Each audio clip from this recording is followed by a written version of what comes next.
to do it better, save money.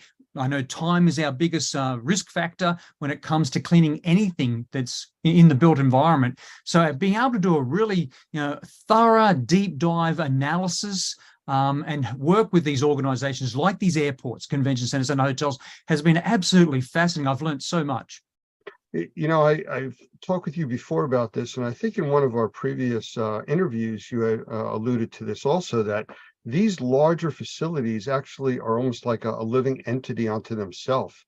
They have their own personalities, they have their own specific problems, where an airport may have a problem because of the type of flights they have compared to a hospital that is expanded over 8, 10, 12 city blocks. I mean, can you touch a little bit about some of the specific issues on a few of these? Yes, Lance, the size of an airport, a convention center, even the size of the hotels that we work with, the size of the schools. When you map it out by square footage, it's enormous. But when you map it out by users of that built environment, so that's both the workers, the employees, as well as the people that come in and out of those buildings on a daily basis, we're looking at some really significant, big numbers, which leads to risk. And for me to sit down and work with an airport, a convention center, a hotel, or a school, and go, right, how many people come into your indoor space every day? And I get a number. How many people work in your indoor space every day? Okay, how many of those areas within that environment, that built environment, are maybe reservoirs or risk or hazards for infectious diseases, for germs to thrive and survive? And we map that out on a floor plan. And by looking at that, we're looking at some really big issues here when it comes to, okay, so we know everyone wants to come into an airport, a hotel, convention center, and go, oh, look, it smells clean, it looks clean, it's clean for appearance. But what we really want to do is change that paradigm, help these organizations to understand that they can clean for health, and they can then market what they're doing by what they do by their processes and their operations, that they're actually protecting human health. And that's protecting human health of any user, not just the employees, but also the users. Anyone that comes into that environment should feel safe and confident. We make a distinction when we talk with our members, or we teach classes, that we don't fix people, we fix buildings. But I think the side effect of fixing the buildings is what helps fix people. It does, Lance, and I think what we've seen, and I like the conversations that Normie's been having with many of their stakeholders, as well as with ISSA and with the GBAC team, is how do we create a workforce development program that will focus on cleaning for health as a sustainable part of the industry that we do every day. It's what we're responsible for. It's going to be what we're going to be measured against. Is cleaning for health, and ensuring that every cleaning professional, the challenge we have in the cleaning industry is that there are many people within the industry that have many different terms of what they do or how they do it. But let's create a big umbrella that if you work in the cleaning industry, you're an essential cleaning professional. And how do we work towards a workforce development program that provides the necessary, I suppose, knowledge, skills, and abilities, so that everyone understands what the hazards are, they can identify risk, but then they understand what needs to be clean and disinfected. And then most importantly, Lance, how often they need to do that. And that's still the question that we get at ISSA, especially through the GBAC team, from so many service providers as well as facilities. How often should I be doing it? And that's something we really want to correct as we move into 2023. Get those training programs out there, get that education material out there that focuses on how often, and more importantly, again, it goes back to, what you're doing, is it best for the environment, and is it the best that you're focusing on, sort of science, evidence-based procedures for cleaning for health, and can you tell that cleaning story? And that's so important. We want everyone by the end of 2023 be able to tell their cleaning story and justify what they do and how they do it, and that's going to lead to more business opportunities. I've heard you use the term built environments, and we've talked a little bit about that, and I'd like you to explain what you mean by that. But what's the next big thing coming up with some of these big programs and stuff you have under built environments? Oh, I think it goes back. This is a great discussion. when we'll use certain terms, cleaning for health is one big term that we're all working on to ensure that it's appropriately defined. But within the built environment, Lance, this is anything that is not natural. It's any space that's actually been built by humans, by people. And we should be focusing on cleaning for health within trains, planes, cars, any indoor space, anything that we occupy, because we know that so many studies have shown us that we spend about 90% of our day in the built environment. That's indoors, which is really interesting, Lance, because if you lived to 80 years old and you spent 90% of your time in the built environment or indoors, it really means you've spent 72 years of your 80 years of life inside. And we want to ensure that there's so much emphasis on health and safety. We want to ensure that everyone understands that there are places where you find germs in buildings, in other areas, and we call those reservoirs. But how do you identify those reservoirs? One thing that we heard from the COVID-19 pandemic was, frequently clean and disinfect those high-touch surfaces. But then when you went and asked people, what are those high-touch surfaces where you work, we got many, many different answers. What we weren't consistent. So let's transition, let's evolve, let's move on and be better by focusing on those reservoirs within the built environment. And again, we know that's water and wet surfaces, dry surfaces, dirt and dust, any equipment that we use or touch, and especially air. And these are all the areas where germs can survive and lead to infection.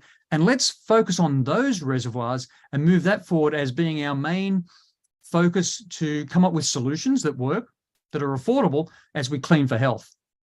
As far as you said, 72 years, inside, living to 90 or 80. There was 80 years old, Lance. 80 years old, man, just threw me with that. And then you think about the average person takes 20,000 breaths a day, times 365 days a year, times 72 years.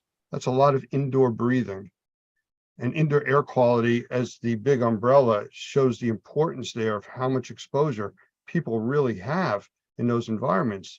And cleaning with healthier products, cleaning the right way. I mean, how does a cleaning professional explain to their customer about what needs to be cleaned, where the things hide that need to be cleaned, and how to do them safely? Oh, I think what you've just set up here for us, Lance, what you've just stated, the fact that we're talking about some significant time, 72 years out of 80 years that, we spend indoors. That's 90% of the day we're spending indoors. It's really important for any essential cleaning professional to understand that what are those other risks, other hazards out there. And again, let's look at some of these numbers. And I think it's important that we understand these numbers and we're able to convey those numbers within the workers that we work with, but also the stakeholders, the people, our customers. So let's think about this. A cough produces about approximately 3,000 droplets, and a sneeze releases about 40,000 droplets. But what does that mean? Well, we know that each droplet, that's one droplet, can contain as many as 200 million virus particles. So do the math there. 3,000 times 200 million, 40,000 times 200 million. You're talking about a lot of virus particles through one cough, one sneeze. Now, what we also know, Lance, is that those particles from a cough can travel up to 6 feet. Particles, these droplets from a sneeze can travel up to 26 feet. We know that breathing, and we saw this with COVID, the outbreak that happened down at Utah with the choir, the singing of the people, expelling droplets out of their mouth. We know that just breathing can expel droplets up to 3 feet. So people within the cleaning industry, we need to be able to define these risks, these hazards. But also we know a toilet flush. So if we flush a toilet, Lance, without closing the lid, the thousands of droplets that come out of the toilet can travel up to 8 feet away. Now, we can translate that to what does it mean for human health? How do we translate that to protecting human health?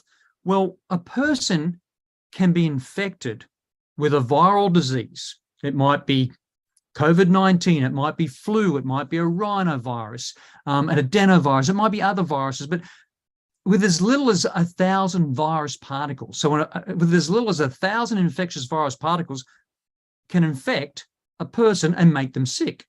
And so just look at what we do. So we've really got to be really together as a team here by understanding that cleaning surfaces, cleaning the air is one of our key defenses in the battle against infectious diseases, but also that includes, we've got to add on allergies, and we've also got to talk about exposure to harmful contaminants. So it's really important that that all of us understand the risk in these built environments, the risk where we work, the risk when we go outside our house, and be able to explain that in those sort of numbers so people go, that justifies why I'm paying you for what you do, but more importantly, why it takes you so long to clean for health, that in a way that's, again, science-based and evidence-based, and it's effective.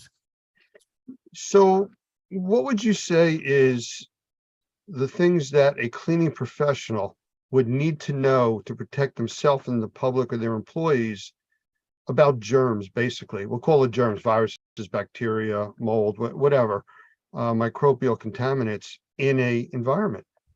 I think first of all, we need to understand there's reservoirs, and these reservoirs are places on or in our bodies ourselves, or they're reservoirs where these are places in the built environment where germs can live and thrive.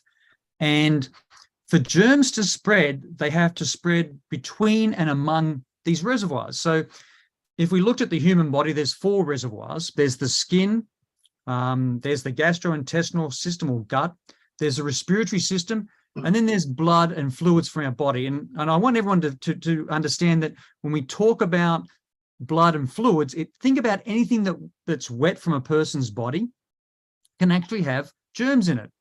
And we focus so much, Lance, on blood. I want people to understand that for blood from a healthy person, blood should not have germs in it.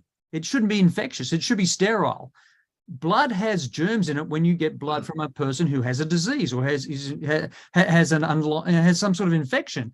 And so we look at blood as being different, but most of the time when blood comes from a person's body, it doesn't carry infectious diseases. So we've got to understand it's blood and fluid, so anything that's wet. Now, within the built environment, we're talking about these reservoirs, and we know that these reservoirs are environments where germs can, again, thrive and survive. Water and wet surfaces anywhere, dry surfaces, dirt and dust, equipment, and then again we need to do more focus on the air, which is what again a lot of the normie programs are addressing right now. So it's important we understand those reservoirs. Then we need to know the pathways, and there are really 4 main pathways that germs can spread. Touch, we know they can spread when we breathe them in. We know that germs can spread when we are exposed to splashes and sprays, but also through cuts and abrasions. So, you know, we have breaks in the skin here, Lance, that can bypass or break down the body's natural defense systems. And it's important that all cleaning professionals understand that there are reservoirs and then there are pathways. And so they should be, you know, everyone should be striving now to be trained on what those reservoirs are, what those pathways are, and then they should be able to explain they are trained. And so I want cleaning professionals to be able to explain, I'm a trained professional. I know there are reservoirs and pathways. I know I have tools and processes to address how to clean and disinfect those surfaces that I've judged to be high risk. And I understand that what I'm doing, I can also use tools to enable the scientific measurement of cleanliness. And one of the first steps we're doing right now, Lance, again, is bringing a team of master trainers, which you're involved in as well, together to try to develop under a sort of an umbrella of workforce development. What are those key critical core competencies, the skills, the attitudes, the abilities, the knowledge? What is it every person in the cleaning industry needs to understand to ensure that what we do is doing the best way that we do it to protect human health? Yeah, I want to talk to you about the workforce development in a minute. I just want to back up for a second to the previous discussion that we were just having. You know, you mentioned there's 4 reservoirs, or 4 types of reservoirs, basically. But from my experience in the past, working for the government and doing a lot of other programs with emergency services, we're always taught about bloodborne pathogens. but that's where it stops. Unless you get training in hazmat or something like that. You know, as an expert in the industry, what would you like to see next? You know, training wise, and for these people that are only taught about bloodborne pathogens. Yeah, it's really important. The bloodborne pathogens served its purpose. When that training was required, we had HIV, we had hepatitis, and other diseases. We're still concerned about those pathogens today, those diseases today. But more importantly, I want people to focus on that anything that's wet from a person's body can actually have germs or infectious disease agents in them. And let's move away from, everyone needs to understand, I've said before, Lance, blood is really sterile. Blood from a person that doesn't have a disease, doesn't have an infection, is not a threat in itself, unless it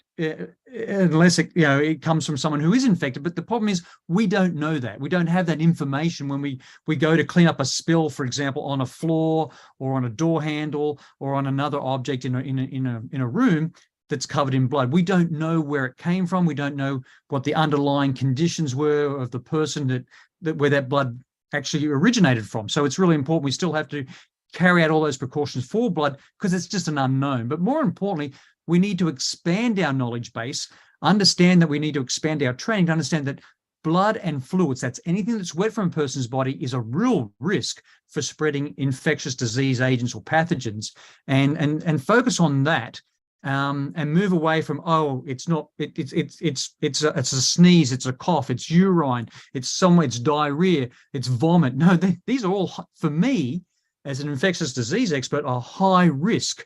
And we really should be training everyone in the cleaning industry to focus on those high risk fluids. And there's probably at least 11 of them that come from the body. And that's, and again, move away from that conversation. I agree with you, Lance. Too much of what we're doing now is around that conversation of just blood, but let's go back to anything that's wet that comes out of the body. You know, you mentioned in some prior discussions that we had about an incident where somebody had vomited on carpeting, and then as it dried, it was vacuumed up, which created a huge airborne contamination issue, and people were getting really sick from that. Again, now we're not dealing with bloodborne pathogens. Now we're dealing with aerosolized, things from something that dried, trying to clean that up. And if you don't do it properly, I think that's where the lack of education is really becoming a big problem in this industry. And it's more likely for any essential cleaning professional to be exposed to vomit, diarrhea, sweat, sneezes, coughs, other wet substances from the body than blood. We don't deal with blood every day. What we deal with every day is all these other wet substances that come from bodies and land on surfaces. And the potential there is something that I think in a way we've minimalized the risk. We need to go back and do our proper hazard identification, then a risk assessment based on, here's a very overcrowded room. Is there anything that's wet that came out of a person's body? And if it did, where did it land? And what are the necessary, again, cleaning products, disinfectants, or even the equipment I need to use, including personal protective equipment, to ensure that what I do in the workplace is done safely. And in that mindset is there. It's there in a number of organizations I work with on a day-to-day basis. It's not, I wouldn't say it's everywhere, but I'd like to see by the end of 2023, at least, Lance, that way of identifying hazards, doing a risk assessment, and then understanding that they are the risks that we have to focus on. Even though when these surfaces appear clean, they still might have germs that are invisible, we can't detect, that we have to then clean for health